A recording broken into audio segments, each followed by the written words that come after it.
الحمد لله.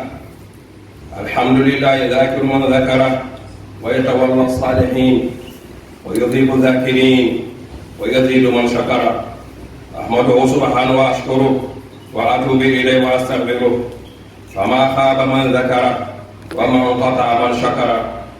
وأشهد أن لا إله إلا الله وحده لا شريك له، وأشهد أن محمدا عبده ورسوله سيد الذاكرين وقدوة الشاكرين، صلى الله عليه وآله وصحبه أجمعين. أما بعد، فيا أيها الناس، اتفق العقلاء جميعا على أن القلوب قد تسطع كما يسطع الحديد. نعم، إن قلوب البشر طرا كغيرها من الكائنات الحية، وأنها تطمع كما يطمع الزرع وتجف كما يجف الضرع، ولذا فهي تحتاج إلى تدليل وربي يزيلان عنها الأصداع والذمع.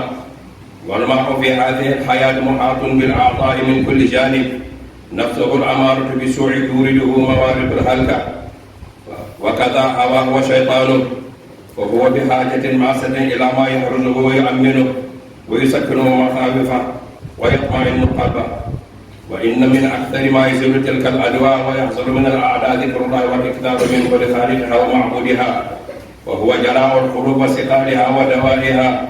قال ابن القيم رحمه الله تعالى: سمعت شيخ الإسلام ابن تيمية رضي الله عنه يقول: الذكر للقلب مثل الماء للسمك، فكيف يكون حال السمك إذا فارق الماء؟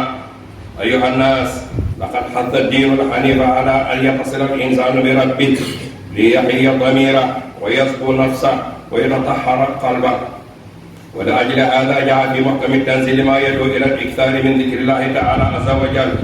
قال تعالى: يا أيها الذين آمنوا اذكروا الله ذكرا كثيرا وسبحوه بكرة وأصيلا.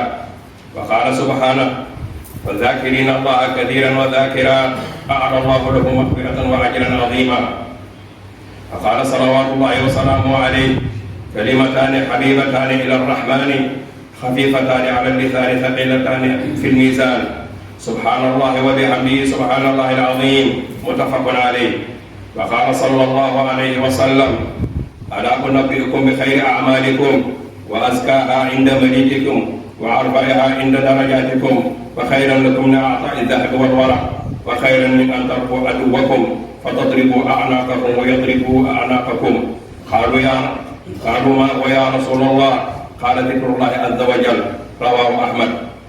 اللهم انصر دينك وكتابك، اللهم انصر دينك وكتابك وسنة نبيك وعبادك المؤمنين.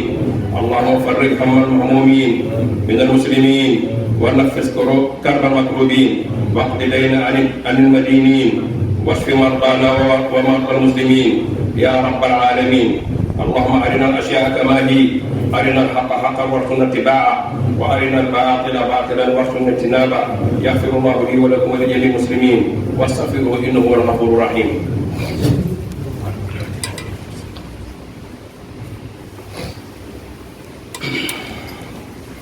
الحمد لله رب العالمين، والصلاة والسلام على سيد الأنبياء والمرسلين سيدنا محمد وآله وصحبه أجمعين. أما بعد، فيا عباد الله، اتقوا الله وأطيعوه فيما أمر واجتنبوا كل ما نهى عنه وزجر. أيها المسلمون، قال تعالى: فاذكروني أذكركم.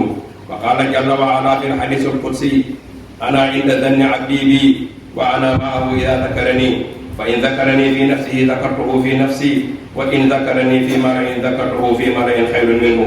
رواه البخاري ومسلم. وقال عليه الصلاة والسلام: من قال سبحان الله وبحمده غرزت له نخلة في الجنة. رواه الحاكم وحسنه الترمذي وصححه. وقال حسن البصري رحمه الله تعالى: تفقد الحلاوة في ثلاثة أشياء: في الصلاة وفي الذكر وفي قراءة القرآن، فإن وجدتم وإلا فاعلموا أن الباب مغلق. قال تعالى: ومن يعش عن ذكر الرحمن نقيض له شيطان فهو له قرين. وقال سبحانه: ومن أعرض عن ذكري فإن له معيشة ضنكا ونحشره يوم القيامة أعمى. قال ابن عباس رضي الله تعالى عنهما: الشيطان جاثم على قلب ابن آدم، فإن سعى وغفل ووسوس، فإذا ذكر الله خنس. قال تعالى: الذين آمنوا وتطمئن قلوبهم بذكر الله ألا بذكر الله تطمئن القلوب.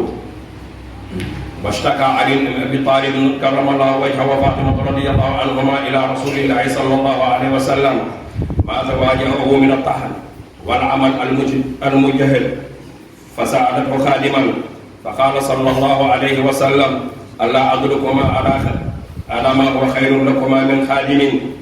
فإذا آويتما إلى فراشكما فصبح الله 33 وأحمده 33 وكبره 34، فتلك 100 على اللسان و1000 في الميزان.